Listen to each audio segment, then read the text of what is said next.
حضرت علی نے فرمایا، دنیا میں خوبصورت دل تلاش کرو، چہرے نہیں، کیونکہ خوبصورت چہرے تو بہت ہے لیکن خوبصورت دل بہت کم ہے۔ ایسے شخص کو کبھی مت گنوانا جس کے دل میں تمہارے لیے محبت، فکر، عزت اور چاہت ہو۔ محبت سب سے کرو لیکن اس سے اور بھی زیادہ کرو جس کی دل میں تمہارے لیے تم سے بھی زیادہ محبت ہو۔ جس سے محبت کی جائے اسے مقابلہ نہیں کیا جاتا۔ کسی کو پا لینا محبت نہیں بلکہ کسی کے دل میں جگہ بنا لینا محبت ہے۔ اچھے لوگوں کا تمہاری زندگی میں آنا تمہاری قسمت ہے اور انہیں سنبھال کر رکھنا تمہارا ہنر ہے۔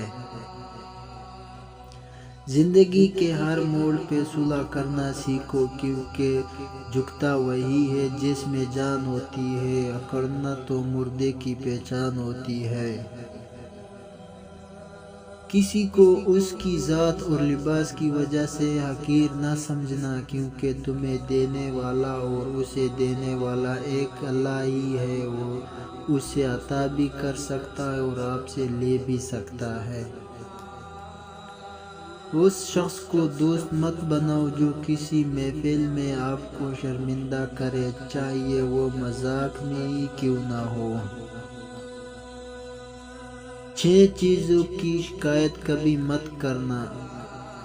نمبر 1، اپنی قسمت۔ نمبر 2، اولاد کے سامنے اپنے بڑوں کی۔ نمبر 3، اپنا ذاتی مکان ہوتے ہوئے اس کی تنگی کی۔ نمبر 4، بھول کر بھی اپنے ماں باپ یا استاد کی۔ نمبر 5، غیر کے سامنے اپنے دوست کی۔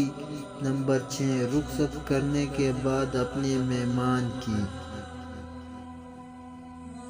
3 چیزیں ایمان کو تباہ کر دیتی ہے۔ نمبر 1، امیروں کی محفل۔ نمبر 2، عورتوں کی صحبت۔ نمبر 3، جاہلوں سے بحث۔ 3 چیزوں میں شرم نہیں کیے جاتے ہیں۔ نمبر 1، کوئی مہمان آ جائے، آپ کے پاس پیسے نہ ہو تو قرض لے کر خوب خدمت کرے۔ نمبر 2، اپنے ماں باپ اور استاد کے آداب میں کھڑا ہونا، اس میں آپ ہی کی عزت ہے۔ نمبر 3، حق مانگنا، بھلے ہی کم نہ ہو۔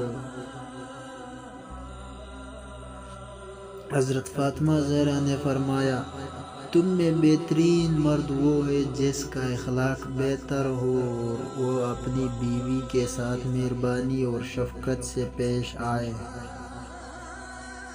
اپنی سوچوں کی پانی کے قطروں سے بھی زیادہ شفاف رکھو، کیونکہ جس طرح قطروں سے مل کر کردار بنتا ہے اسی طرح سوچوں سے ایمان بنتا ہے۔ برے آدمی کی صحبت سے پرہیز کرو، کیونکہ وہ تلوار کی طرح ہے جو دیکھنے میں خوبصورت اور اثر میں خطرناک ہے۔ جس شخص کے دشمن نہ ہو اور سب دوست ہو، اس جیسا منافق کوئی نہیں، کیونکہ دشمن اس کے ہوتے ہیں جو حق کی بات کہتا ہے۔ برائی میں کسی کا ساتھ دینا گھٹیا پن اور خدا کے ساتھ بددیانتی ہے۔ صبر رکھو، ہر چیز آسان ہونے سے پہلے مشکل ہوتی ہے۔